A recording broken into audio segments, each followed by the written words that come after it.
प्रभु यीशु मसीह के पाक और सच्चे नाम में परमपिता परमेश्वर यहोवा को बहुत धन्यवाद। उसने अपनी बड़ी कृपा से एक बार फिर मुझको उठाकर खड़ा किया कि मैं आपके सामने उसके कलाम को लेकर आऊं। प्रभु यीशु मसीह के जन्मोत्सव के पर्व की और आगामी नए वर्ष की मैं आपको मसीह यीशु में ढेर सारी शुभकामनाएं देता हूं। आइए इस पावन पर्व पर हम प्रभु यीशु मसीह के वचनों पर, परमेश्वर पिता के वचनों पर हम थोड़ी देर मनन करें। मैं आज आपको एक विशेष विषय की ओर परमेश्वर के वचन के द्वारा ले जाना चाहता हूं और हम उन बातों को परमेश्वर के वचन से आइए हम देखें। परमेश्वर के पास मनुष्य की आत्माओं का भंडार है।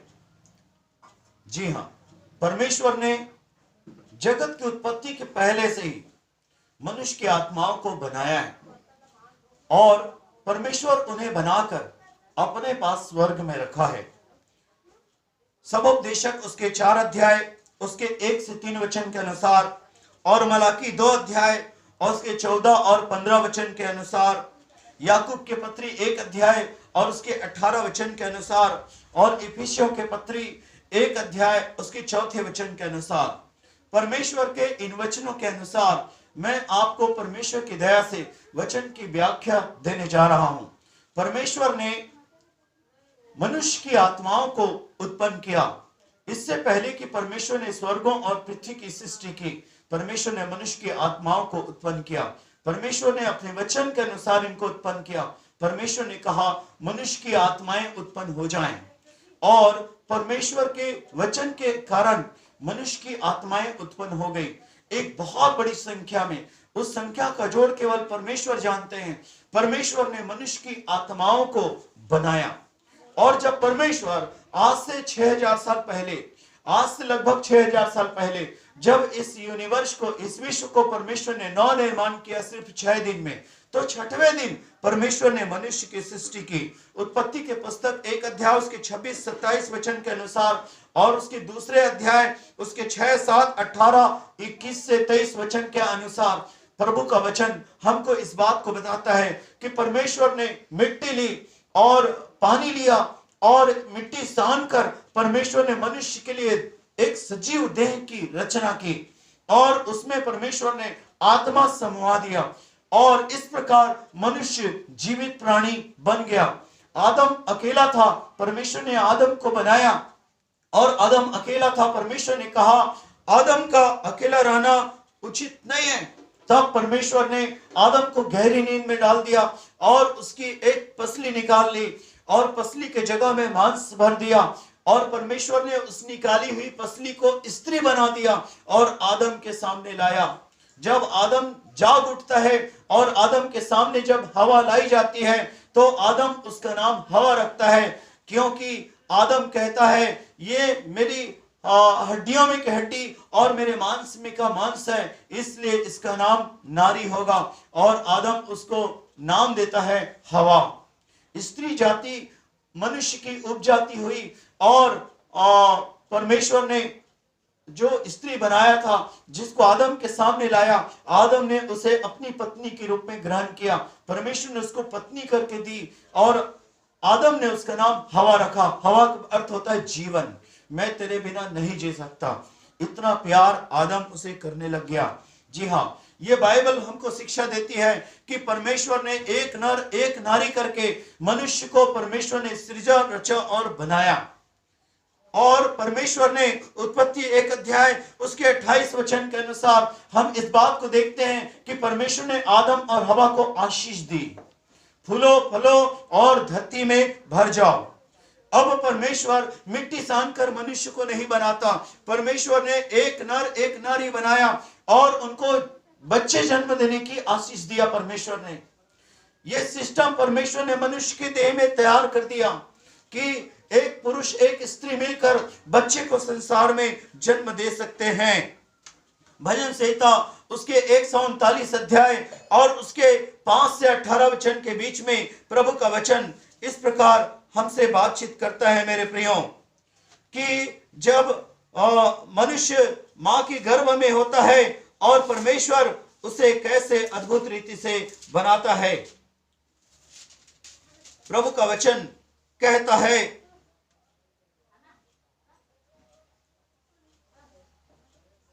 तूने मुझे आगे पीछे घेर रखा है और अपने हाथ मुझ पर रखे रहता है। यह ज्ञान मेरे लिए बहुत कठिन है, यह गंभीर और मेरी समझ से बाहर है। मैं तेरे आत्मा से भागकर किधर जाऊं या तेरे सामने से किधर भागूं।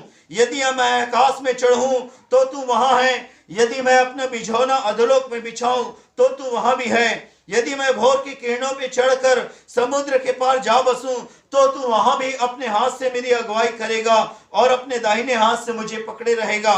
यदि मैं कहूं अंधकार में तो मैं छिप जाऊंगा और मेरे चारों ओर का अंधियारा रात का अंधियारा हो जाएगा, मेरे चारों ओर का उजियाला रात का अंधियारा हो जाएगा, तो भी अंधकार तुझसे छिपा ना पाएगी। रात तो दिन के तुल्य तुझे प्रकाश देगी और तेरे लिए अंधियारा और उजियाला दोनों एक समान है। मेरे मन का स्वामी तो तू है, तूने मुझे माता के गर्भ में रचा। मैं तेरा धन्यवाद करूंगा इसलिए कि मैं भयानक और अद्भुत रीति से रचा गया हूं।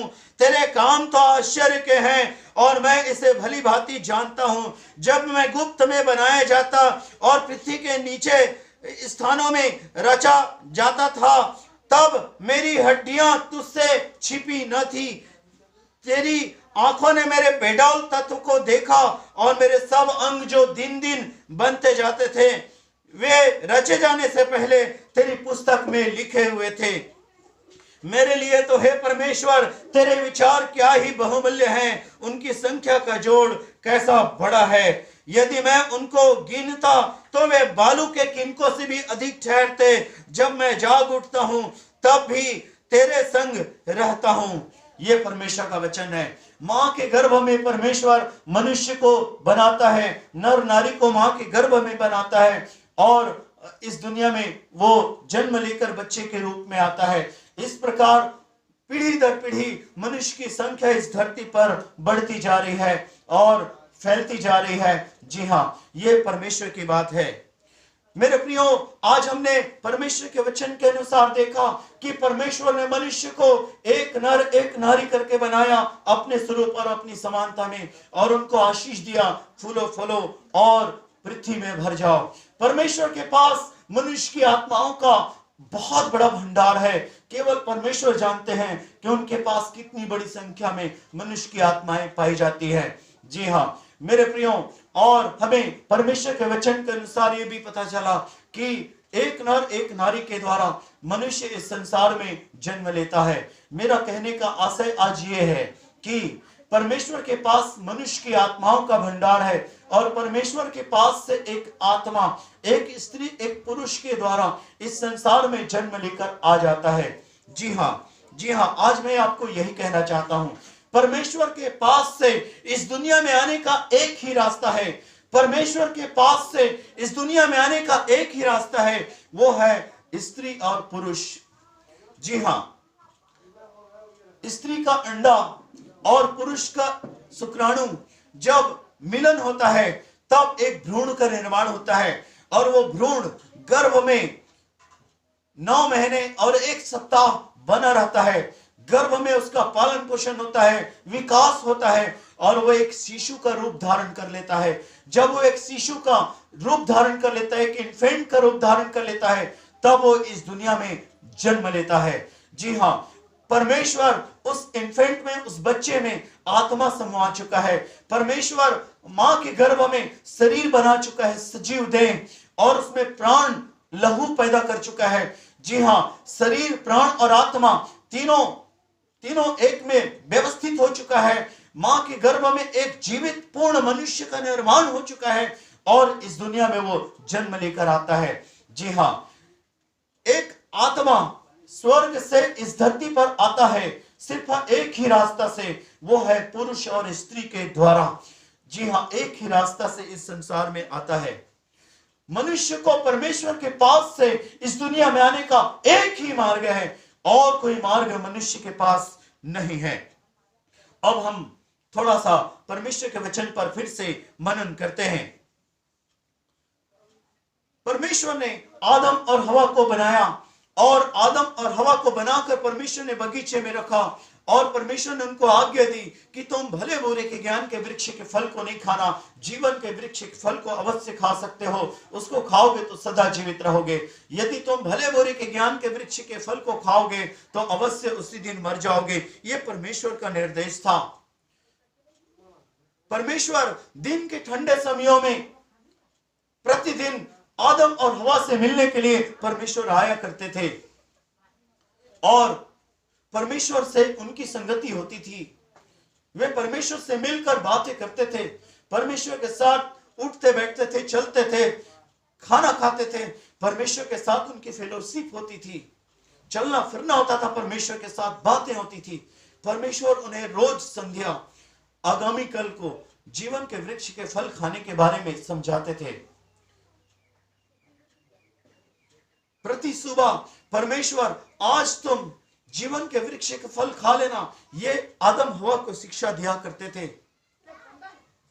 परमेश्वर पता नहीं कितने दिनों से, कितने सप्ताहों से परमेश्वर उनके साथ संगति किया, उनको शिक्षा दी, उनको प्यार दिया। लेकिन एक दिन, सिर्फ एक दिन सर्प जो है बगीचे में आया और शैतान की ओर से बात करता है। परमेश्वर खुद जानता है कि तुम भले बुरे के ज्ञान के वृक्ष के फल को खाओगे तो नहीं मरोगे, बल्कि परमेश्वर के तुल्य हो जाओगे।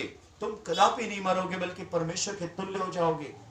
देखो, शैतान ने अपने प्रतिनिधि को एक बार भेजा और वो एक बार हवा और आदम से बातचीत किया। आदम तो नहीं बहकाया गया, लेकिन हवा बहक गई, उस वृक्ष का फल तोड़ी और खाई और अपने पति को भी दिया और वो भी खा लिया। इस प्रकार परमेश्वर की आज्ञा टूट गई। परमेश्वर की आज्ञा को तोड़ना, पहला यूहन्ना उसके 3 अध्याय उसके 4 वचन के अनुसार परमेश्वर की आज्ञा को तोड़ना पाप है। परमेश्वर के विधान का, परमेश्वर के कानून का, परमेश्वर के आदेश का उल्लंघन करना पाप है। और प्रथम नर नारी परमेश्वर की आज्ञा को तोड़कर पापी हो गए।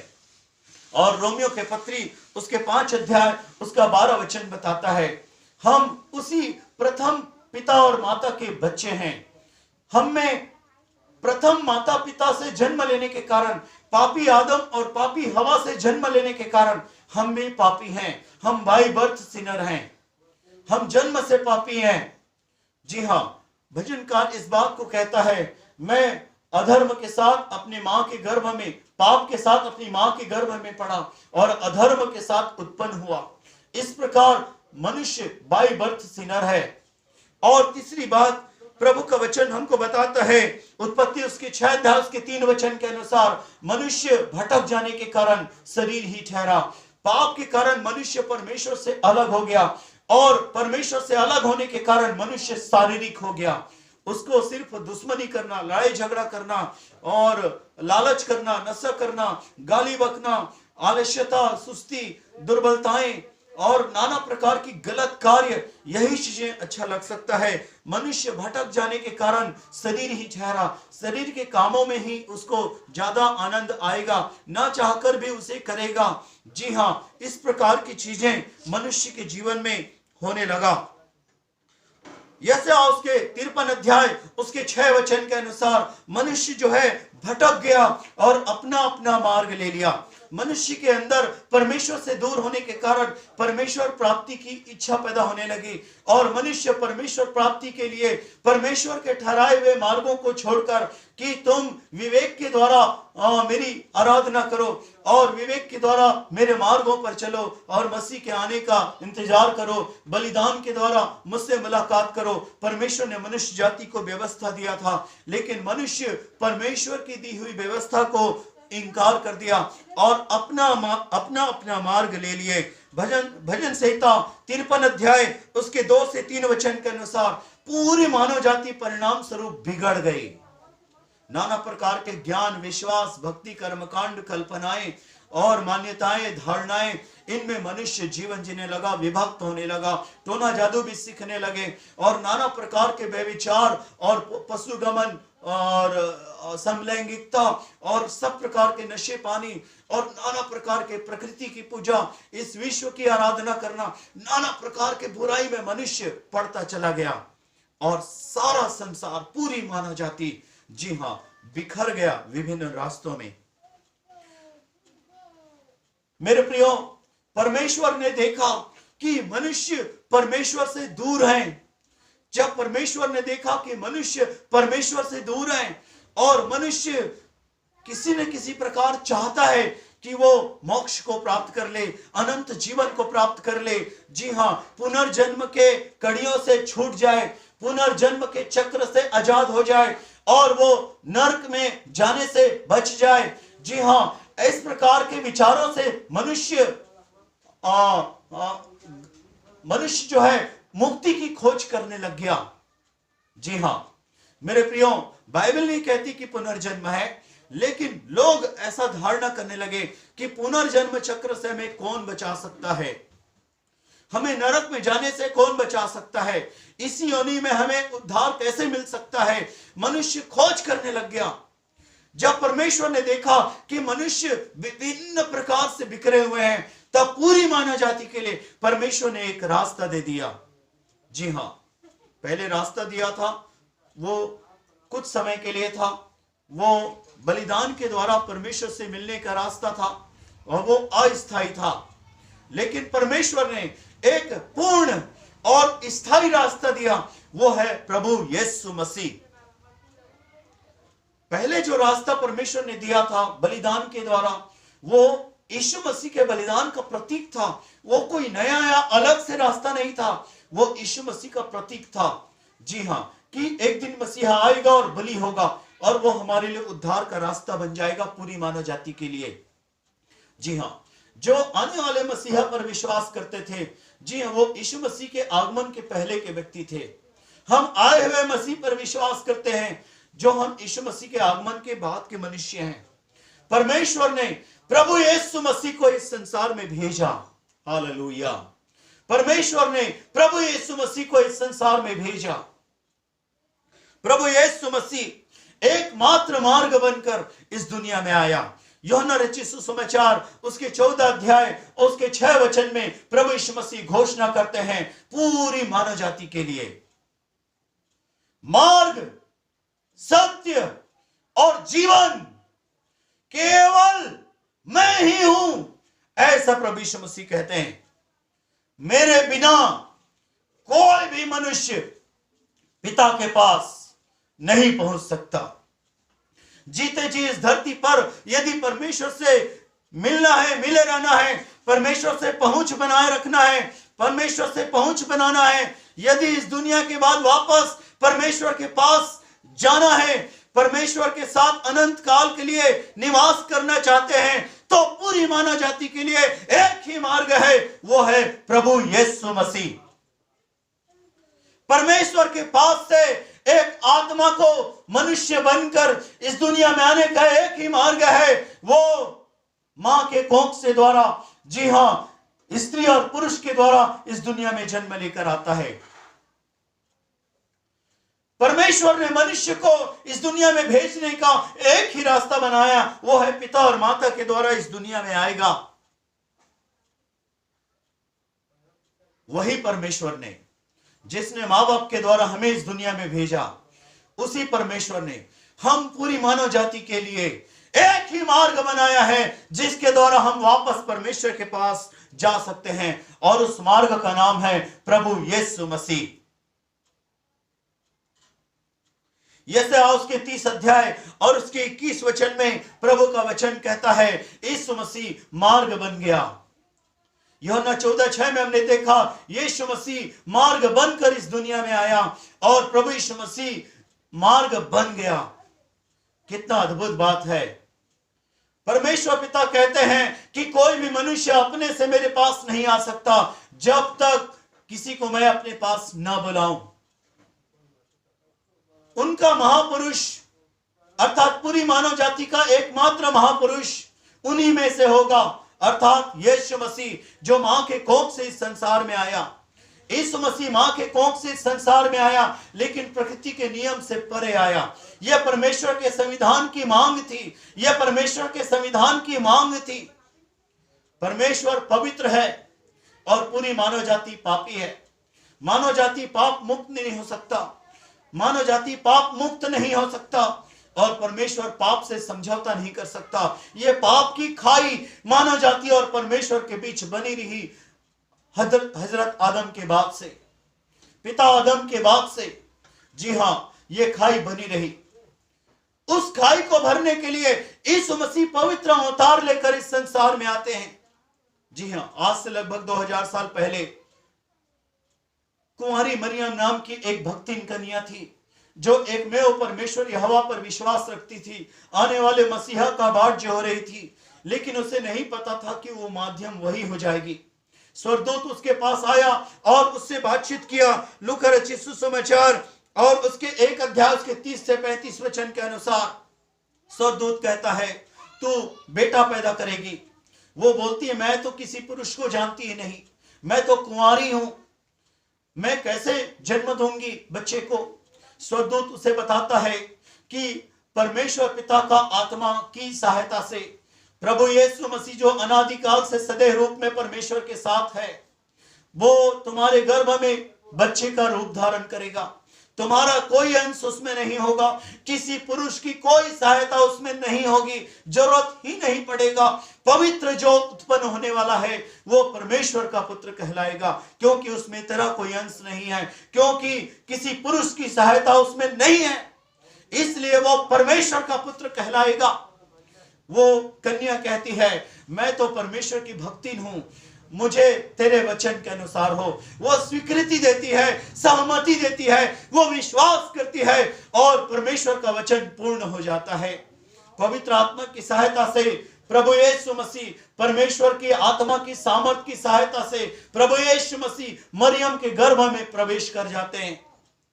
जी हां, जिस प्रकार यीशु मसीह जी उठने के बाद अपने चेलों से बंद कमरे में प्रवेश कर गया, अपने चेलों से मिलने के लिए प्रभु यीशु मसीह बंद कमरे में प्रवेश कर गया, उसी प्रकार प्रभु यीशु मसीह जब वो महिमा में था, जी हां, जब वो देहधारी नहीं हुआ था, तो यीशु मसीह पवित्र आत्मा की सामर्थ के द्वारा, पवित्र आत्मा की सहायता के द्वारा कुंवारी मरियम के गर्भ में प्रवेश कर गया। जी हां, और प्रभु यीशु मसीह गर्भ में 9 महीने 7 दिन पूरा रहते हैं, गर्भ काल तक पूरा रहते हैं, और उस बीच में प्रभु यीशु मसीह के देह में परिवर्तन होते हैं। उसकी महिमामय देह भौतिक देह की समानता में बदल जाती है। भौतिक देह में नहीं बदलती, लेकिन भौतिक देह की समानता में बदल जाती है। यीशु मसीह देहधारी हो जाते हैं, भौतिक देह के समान देह में यीशु की देह बदल जाती है। प्रभु यीशु मसीह का महिमामय देह, जी हां, भौतिक देह में बदल जाती है। जिसमें लहू हो ऐसी देह में बदल जाती है, जिसमें भोजन की जरूरत पड़ सकती है, जिसमें सांस लेने की जरूरत पड़ सकती है, जिसमें थकान महसूस हो सकती है, जिसमें पीड़ाएं महसूस हो सकती है, जिसमें नींद आ सकती है। जी हां, ऐसी देह में, भौतिक देह की समानता में वो बदल गया, जिसमें मृत्यु भी हो सकती है। ऐसी देह में प्रभु यीशु मसीह की देह बदल गई, और इस परिवर्तन में, जी हां, पूरे समय 9 महीने लगे, और यीशु मसीह भौतिक देह की समानता में होकर इस दुनिया में जन्म लेकर आया। जी हां, हमारे पास भौतिक देह है, हमारी देह सड़ गई, लेकिन यीशु की देह नहीं सड़ी, क्योंकि यीशु के जन्म में पाप सम्मिलित नहीं है। यीशु मसीह के जीवनी में पाप कभी भी नहीं हुआ, इसलिए यीशु मसीह, उसकी देह मरा तो जरूर, लेकिन सड़ नहीं सका, क्योंकि वह निष्पाप और पवित्र था, निष्कलंक अवतारी था।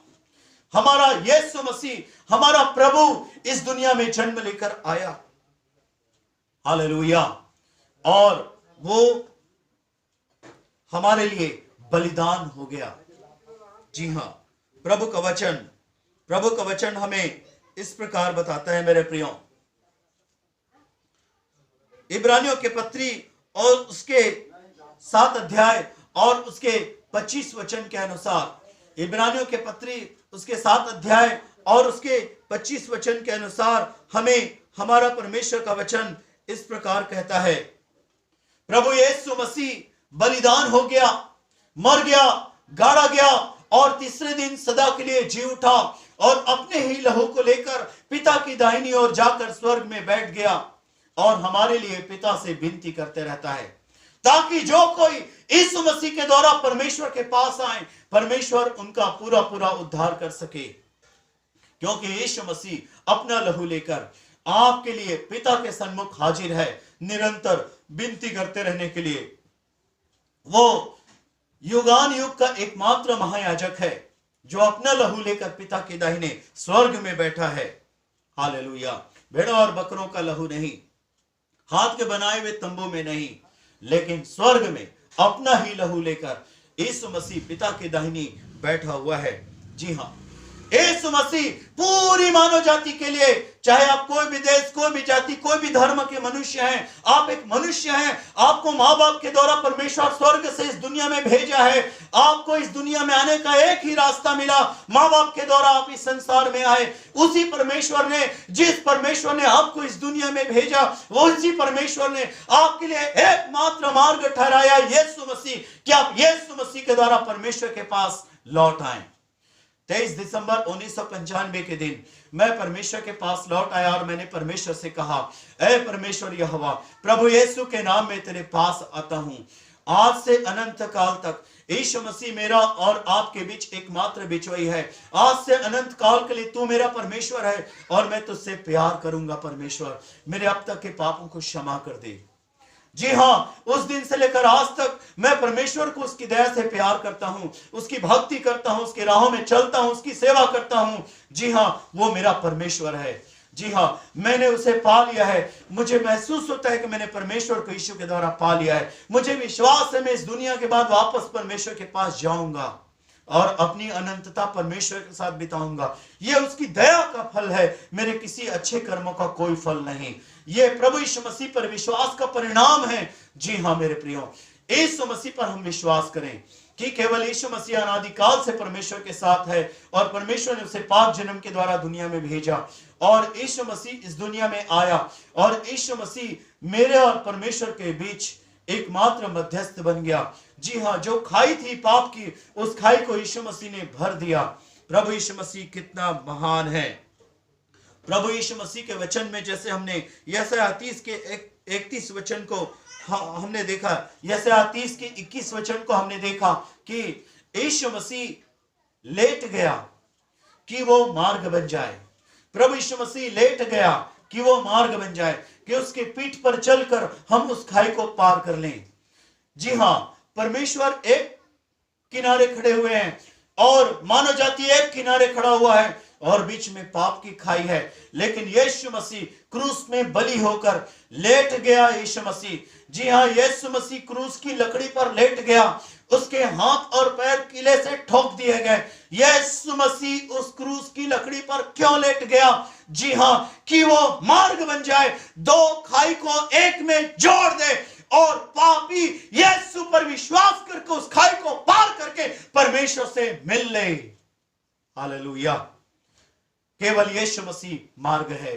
पूरी मानव जाति और परमेश्वर के बीच एकमात्र मध्यस्थ है यीशु मसीह। दो खाई को जोड़ने वाला एकमात्र पुल है यीशु मसीह। जी हाँ, जी हाँ मेरे प्रियो, यीशु मसीह महान है। हम यीशु मसीह पर विश्वास करें और यीशु मसीह के द्वारा परमेश्वर से मेल मिलाप करें और परमेश्वर के साथ मिले रहें। यीशु मसीह के द्वारा निश्चय इस दुनिया में हमें परमेश्वर प्राप्ति का अनुभव होगा और निश्चय इस दुनिया के बाद हम अनंत जीवन परमेश्वर के साथ व्यतीत करने वाले होंगे। न हम पुनर्जन्म चक्र में पड़ेंगे और न हम नरक में जाएंगे। जी हाँ मेरे प्रियो, हम अनंत जीवन पाएंगे यीशु मसीह के द्वारा। परमेश्वर हम सबको बहुत आशीष दे। जीवता परमेश्वर यहोवा, प्रभु यीशु के नाम में प्रणाम। सभी व्यू करने वालों को, सब्सक्राइब करने वालों को, शेयर करने वालों को स्वर्ग से आशीष देना पिता परमेश्वर।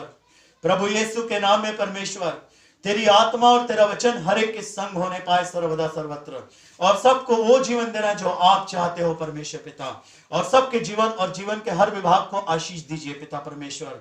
इस क्रिसमस में परमेश्वर पिता, हे पिता, सारे जगत को शांति दीजिए पिता परमेश्वर। कोविड-19 और कोविड-19 के खौफ को दूर कर दीजिए पिता परमेश्वर। सारे जगत में बहाली दीजिए पिता परमेश्वर। पूरे विश्व में नए वर्ष में शांति प्रदान करिए पिता परमेश्वर। हम आपका आदर करते हैं पिता परमेश्वर। युद्धों और युद्धों की चर्चाओं को आप नियंत्रण में ले पिता परमेश्वर। युद्धों और युद्धों के माहौल को आप नियंत्रण में ले पिता परमेश्वर, और शांति बहाल करिए परमेश्वर पिता। प्रभु यीशु के नाम में प्राकृतिक विपदाओं को दूर करिए पिता परमेश्वर। बढ़ते अधर्म को रोक और अधर्म को दूर कर तेरी आत्मा को जरावर कर स्वर्ग के नीचे धरती के ऊपर मानव जाति में, हाँ परमेश्वर पिता, लोग पाप का त्याग करें, लोग आप ईश्वर की खोज करें, आपके और फिर आपको ग्रहण करें, आपके संग चलें और सबका कल्याण होने पाए। परमेश्वर हम आपका आदर करते हैं प्रभु यीशु के नाम में, आमीन। परमेश्वर पिता का प्रेम, प्रभु यीशु का अनुग्रह, पवित्र आत्मा की शांति और सहभागिता संपूर्ण विश्व पर और प्रत्येक वीर करने वालों पर मसीह के आने तक होने पाए प्रभु यीशु के नाम में, आमीन।